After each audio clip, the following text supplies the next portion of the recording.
ये कौन सा म्यूजिक प्रेम है श्री? दोस्तों अभी जो आपने वीडियो देखा वो गायक एक्टर राकेश मिश्रा की अपनी बेटी हैं। जी हाँ, ये इनकी अपनी बेटी है। इनकी बेटी की उम्र अभी लगभग 9 महीने है और आप सबको पता है इनकी बेटी का नाम बहुत ही प्यारा सा नाम है। इन्होंने अपनी बेटी का नाम रखा है प्रीसा श्री, लेकिन शॉर्ट में अपनी बेटी को श्री बोलते हैं। इनका पूरा नाम है प्रीसा श्री।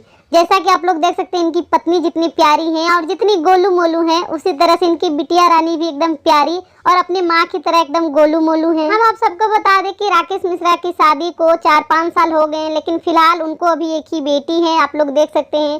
और उनकी बेटी इतनी प्यारी है, या फिर कहिए वो अपनी बिटिया से इतना प्यार करते हैं कि मतलब महीने महीने उसका बर्थडे मनाते हैं। एक महीने का बर्थडे, 2 महीने का, 3 महीने का, 4-5 महीने, मतलब जितने महीने उनकी बिटिया की हो रही है वो हर महीने अपनी बेटी का बर्थडे सेलिब्रेट करते हैं।